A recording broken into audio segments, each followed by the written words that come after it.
Okay, so we have been talking about the mole for over a week now. With your quiz, you should feel comfortable converting quantities, for example, mass to moles, moles to atoms, mass to particles if you have an ionic compound, etc. You also are comfortable with determining percent composition of an element as well as percent percent composition of water in a hydrate. You also looked at this in the lab experimentally, and as I said before, it's really important that you are able to determine the percent of water both in terms of the accepted value and the experimental value. Today we're going to do it in reverse.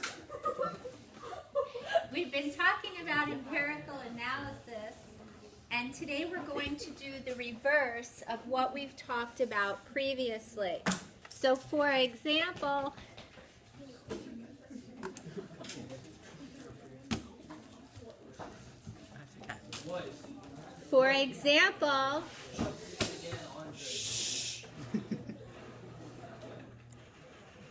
you now know how to go from a compound such as glucose,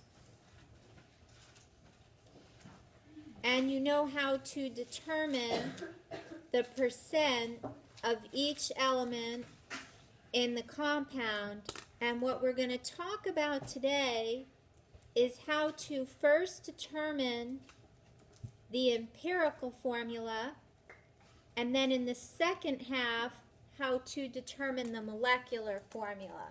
Our focus initially will be determining the empirical formula from the percent composition.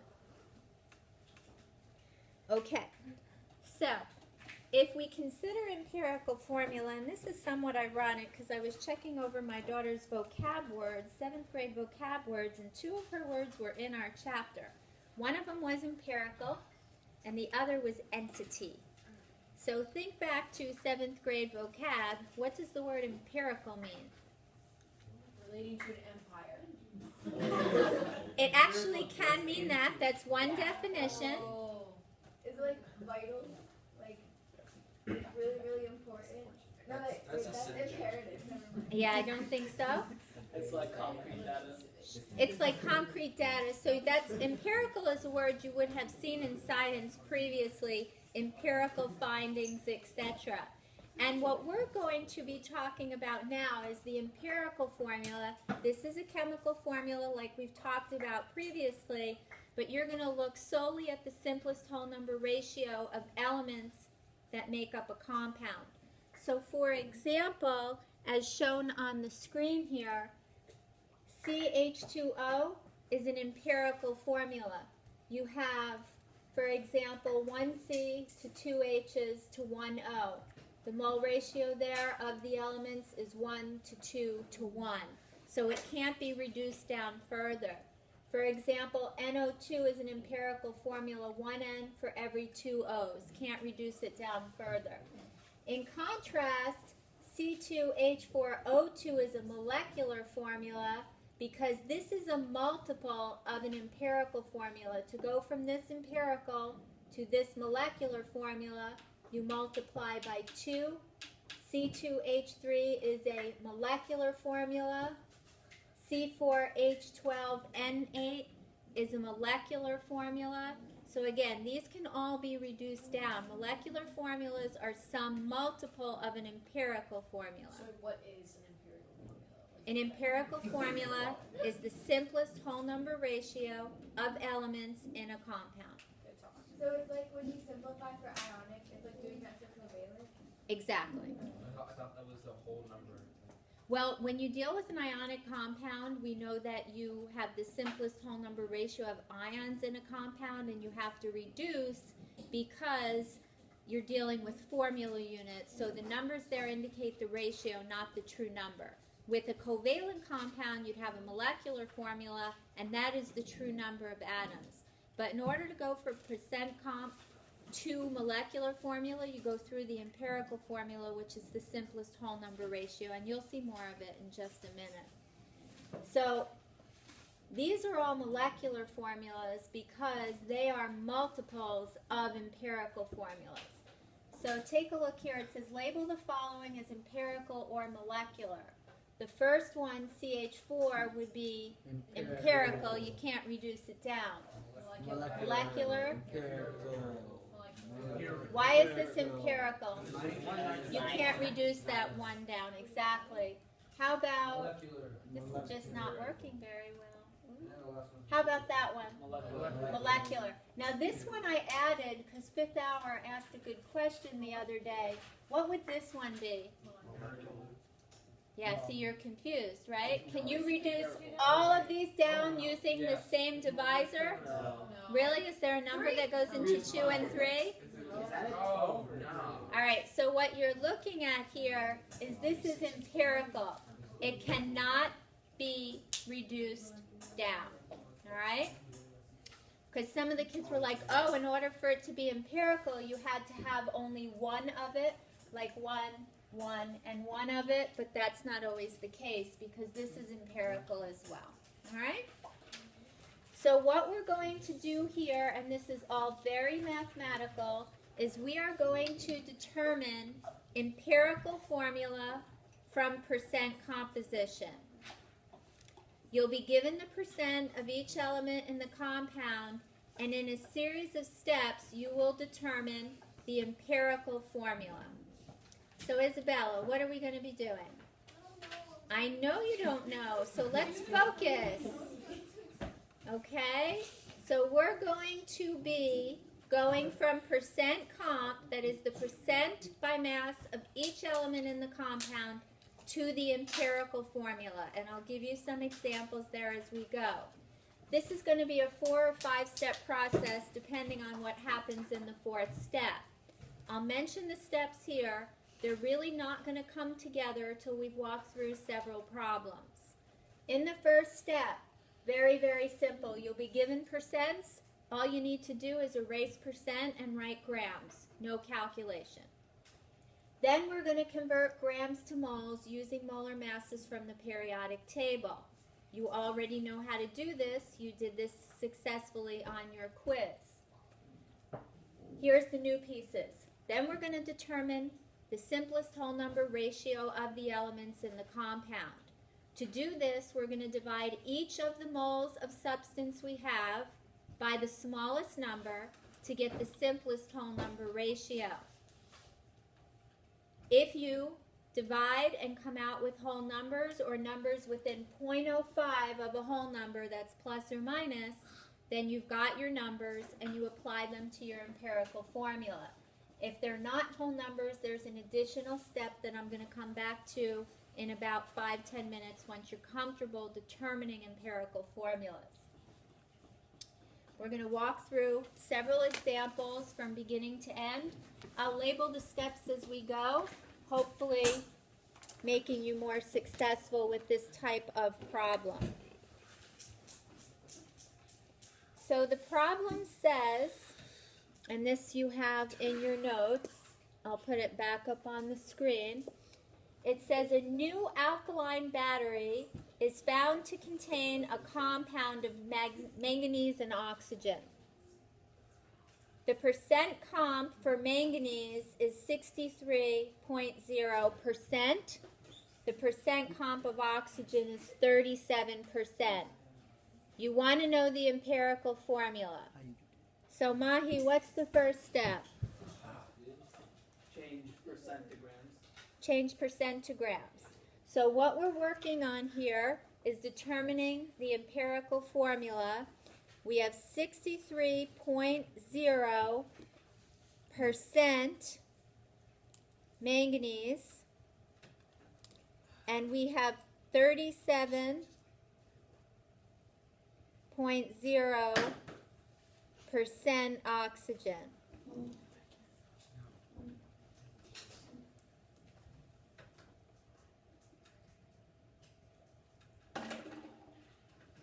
What we're trying to figure out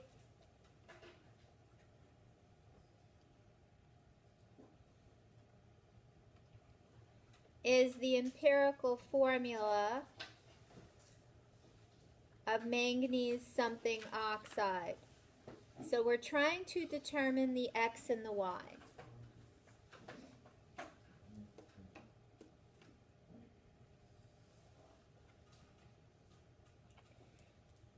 as Mahi said, the first step is just change percent to grams. No calculation involved. Grams, grams. That's step 1.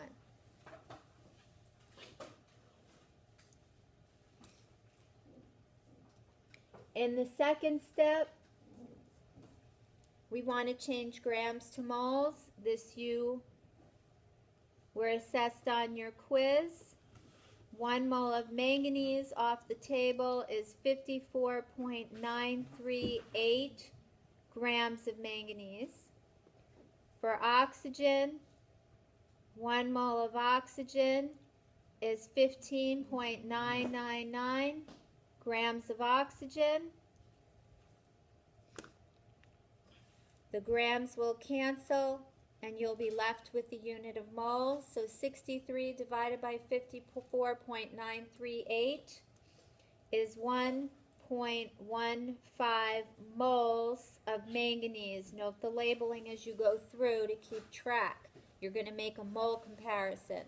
37 divided by 15.999 is 2.31 moles of oxygen. So this is step 2, converting from mass of the element to moles of the element.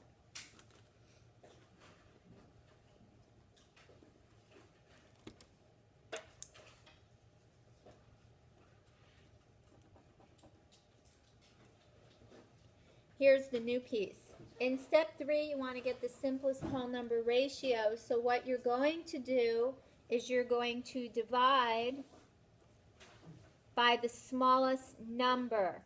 1.15 is less than 2.31.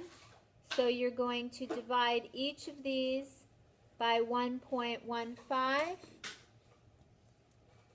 And that's going to give you 1 mole of manganese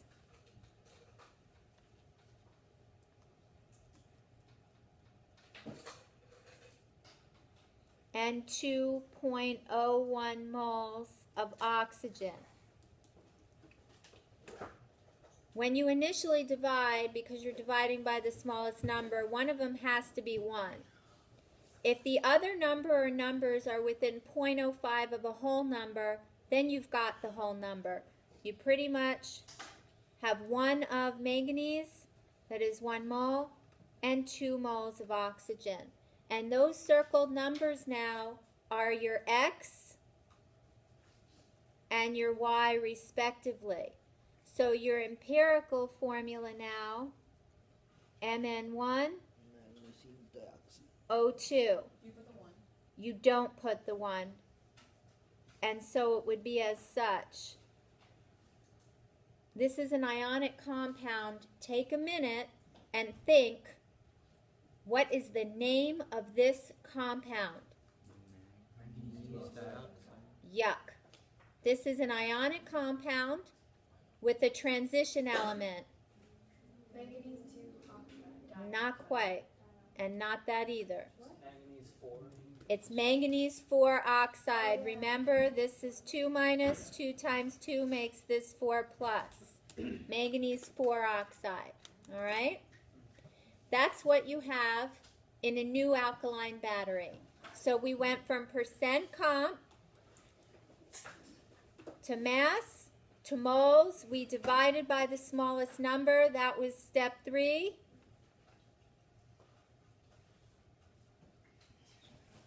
And then finally we applied it, and that's step 4.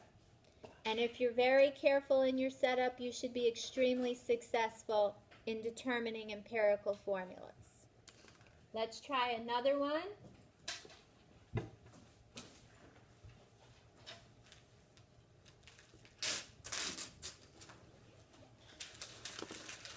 In the next problem, it says determine the empirical formula of a compound that's 74.03%. Please get up and pick it up.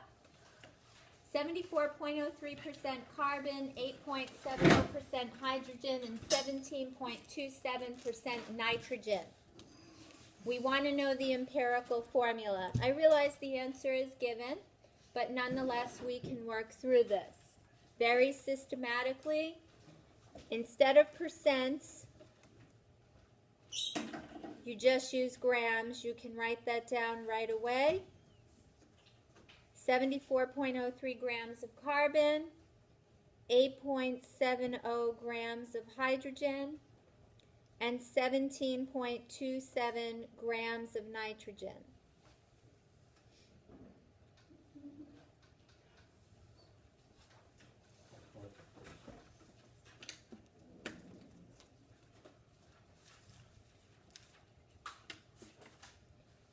What's the next thing we want to do? We want to convert to moles. So 1 mole of carbon off the periodic table, then the hydrogen,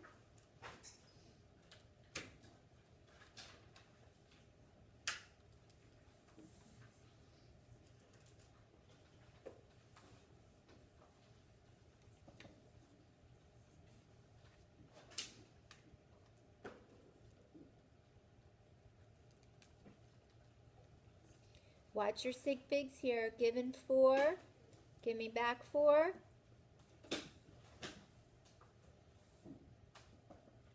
Given 3, give me back 3.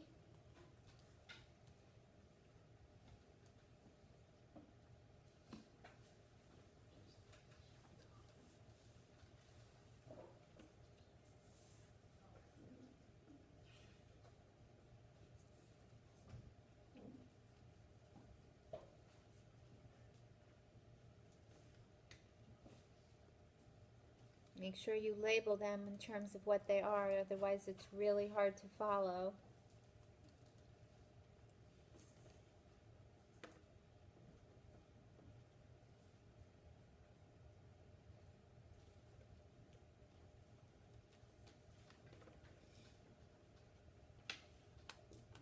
Once you get moles of each element, what do? Divide by the smallest number. And it's just the number. In this case, it's not the unit and the substance. You're maintaining the unit and the substance. And so what you're going to have in this case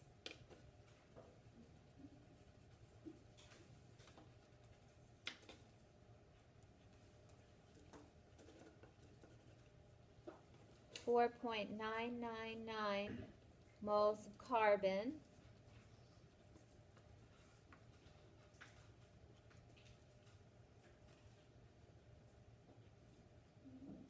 Actually, this is going to be 7 because this one was given in 3 sig figs.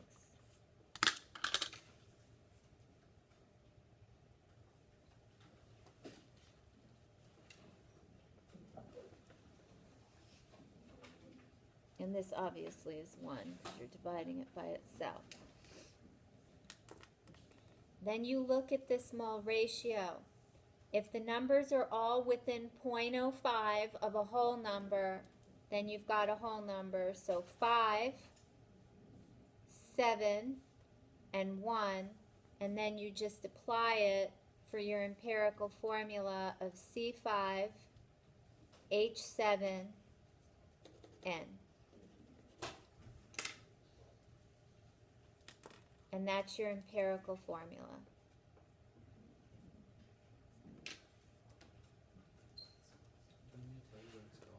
Say it, what? Do we need to be able to write down what it's called? You mean name this compound? No. What do you do if, like, instead of 4.999, if you got like 4.5? Then you multiply all of them by a factor that'll give you whole numbers. We'll get there in about 5 minutes. That's an excellent question because it's exactly where we're going.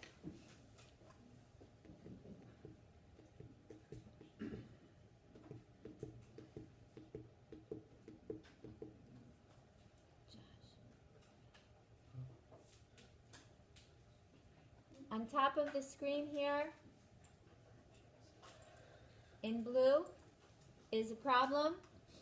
Take about 5 minutes to work through that one.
forget to divide by the smallest number. That's the most common mistake the kids make.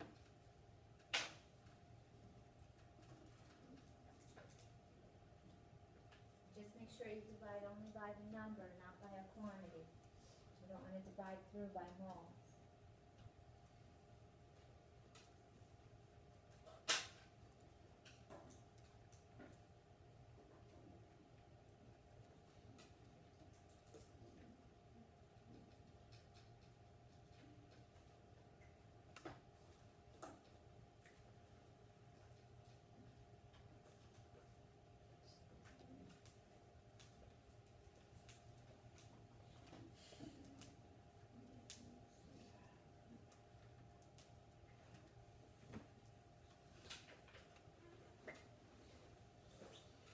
And in walking around, most of you look to be tremendously successful. Now really go through and grade your own. Do you have units where you're supposed to?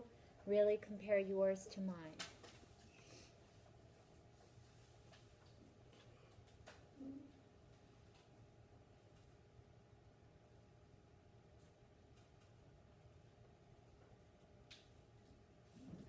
All right, convert to moles.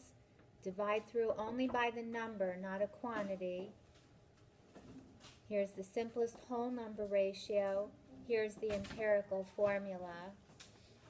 This is cyclohexanol. It's a cyclical molecule. It actually looks kind of cool.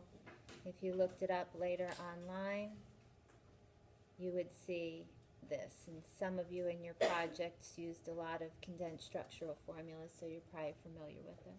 Why is it 0.9982 when there's only 4 sig figs in the grams of oxygen?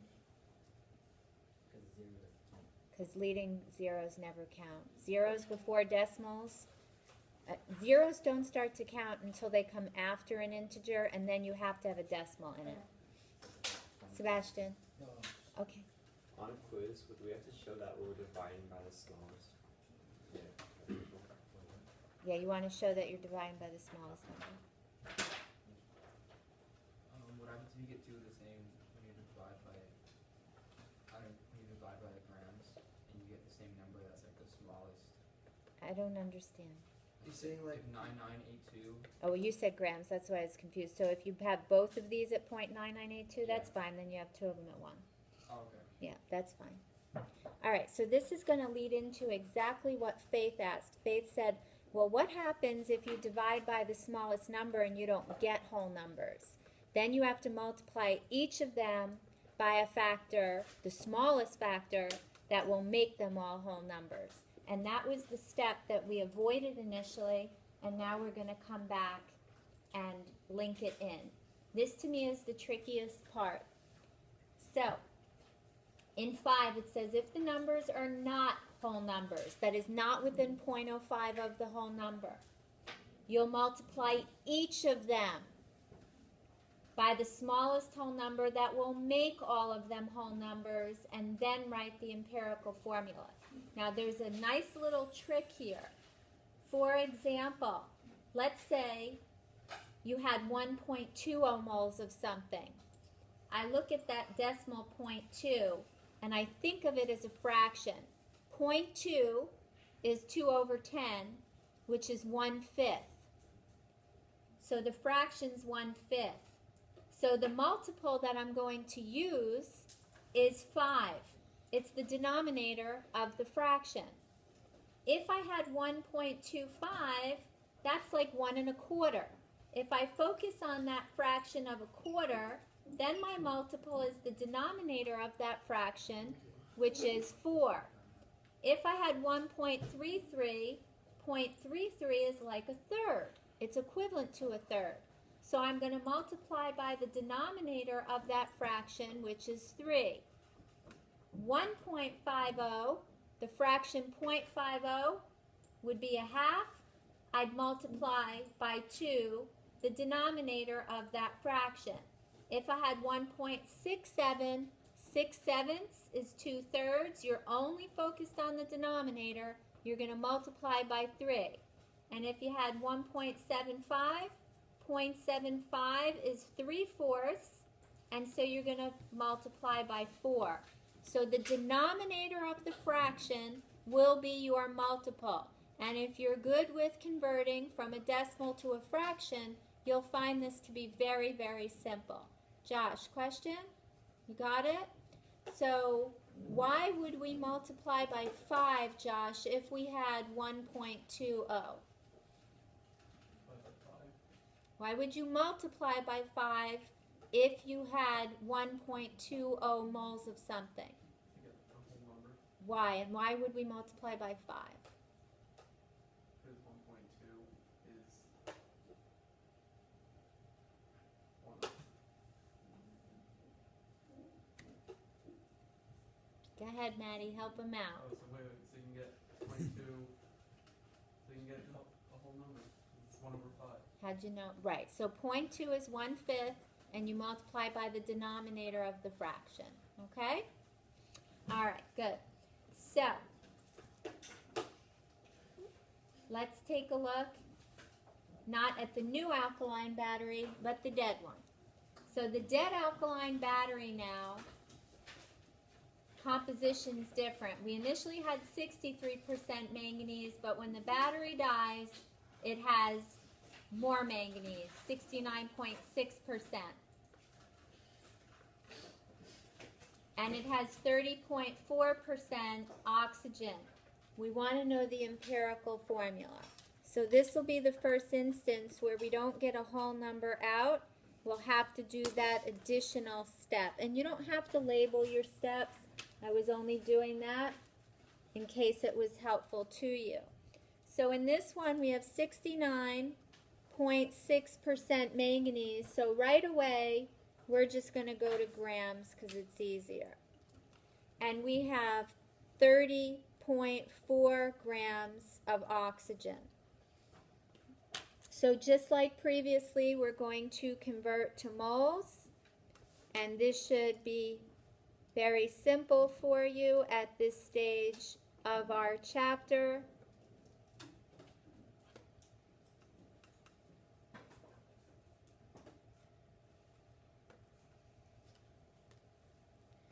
We have 69.6 divided by 54.938.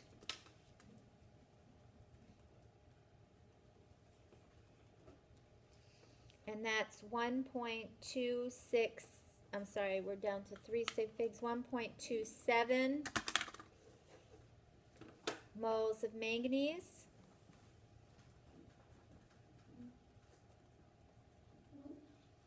And that's going to be 1.90 moles of oxygen. Once we get to moles of each substance, what do we do? Divide by the smallest number, which in this case is 1.27. Just the number. And we're going to get 1 mole of manganese and 1.50 moles of oxygen. So here's an instance where we didn't get whole numbers. So I look at the number that's not a whole number. I focus on the decimal. 0.5 is similar to what fraction? 1/2. So I multiply by the denominator, and whatever you do to one, you must do to the other. It's like going to a friend's birthday party. If they have a 3-year-old sibling, Grandma's going to bring something to that 3-year-old sibling, otherwise he's going to be miserable. So whatever you do for one, you do for both. You're going to multiply both of them by 2, and that's going to make 3 moles of manganese.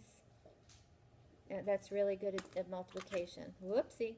1 times 2 is 2. I think my mind was on this one already. And 1.5 times 2 is 3. All right, so 1 times 2 is 2, and 1.5 times 2 is 3. So your empirical formula now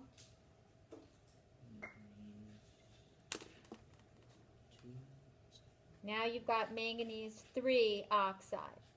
So it's a different compound in a dead battery than it was in a new battery. Hence, it doesn't work anymore.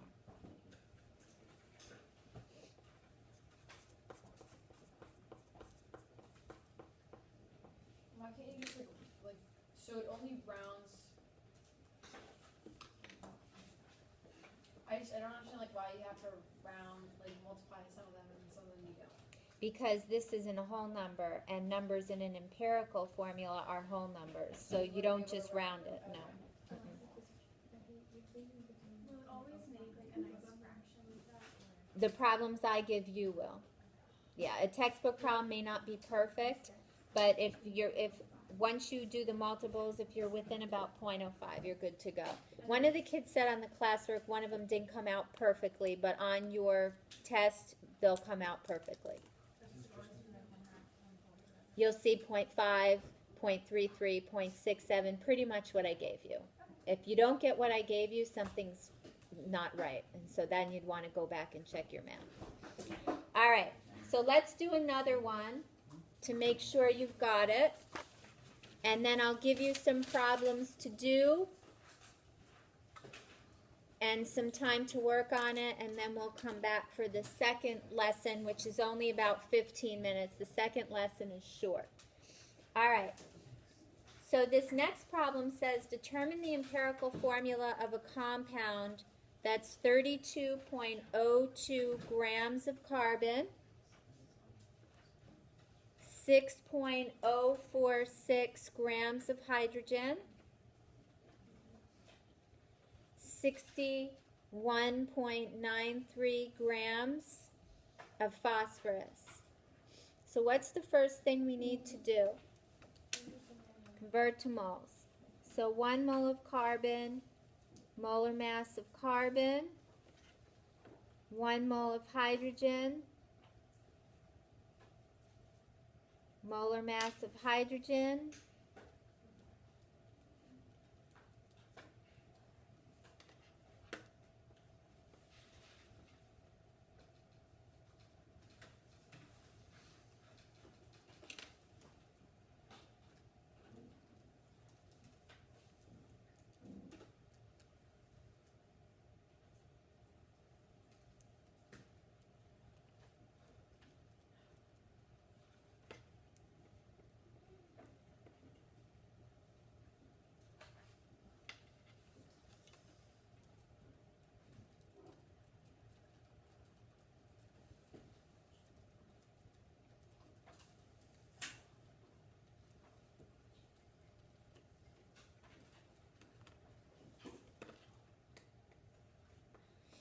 and once you get moles of everything, what's the next thing you need to do? Divide by the lowest number.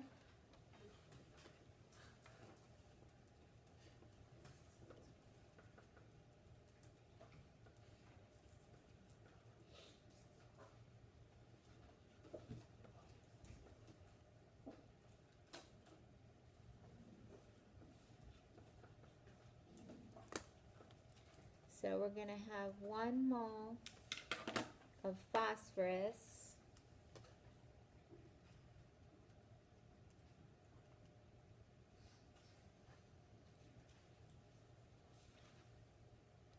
(3 moles of hydrogen),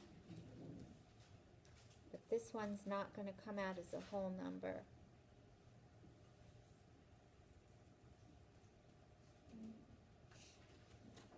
So based on these numbers that I have, what do I need to multiply each of them by? 3, because 0.33 is like a third. And again, whatever you do to one, you have to do to all. So 1 1/3 would be like 4/3 times 3. So this would be 4 moles of carbon, and you can just circle them off at this point. You have labeled everything as you've gone. This would be 9, and this would be 3. So your empirical formula is C4H9P3. And that's how you can get empirical formulas in which you don't have one of something in it. Questions here? Okay. What we've been able to do is go from percent composition to empirical formula. If you follow the steps, it will be very, very simple for you. In the next 20 minutes, what I would like you to do is this next problem in your notes, which is here. This one has 4 elements in it, so it's a little more challenging. And then the other problem in your notes is pretty basic. Also, so you'll do the other problem in your notes. I'll reveal the answer in a few minutes. Also, in your classwork, which all of you have already received and have completed quite a bit of thus far,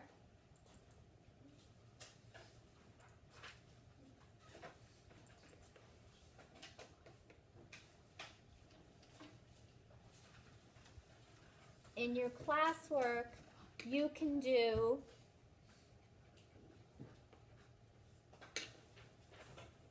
numbers 24 through 27. At about 5 past, we have a short lesson on molecular formula, which we already know is a multiple of the empirical. And we will go over that short lesson, and you'll have more practice time at the end of the period to just about finish the classwork.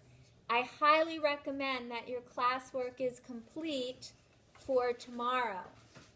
Tomorrow, we will work on the lab and address any concerns. I have a review sheet for this exam. It's all problem solving because this exam is all problem solving, no multiple choice. I will post the review sheet on Edline. I highly recommend that you do it for Monday. We will address any concerns in regard to it, and your test will be Tuesday. Question? What's on, is, like, are we gonna get a review for our semester exam? Absolutely. You'll get that after your exam on Tuesday. Okay. How do we have class on Monday and Tuesday? Well, you have a 7-period day Got it. on Monday and an even day on Tuesday. So your test will be on Tuesday.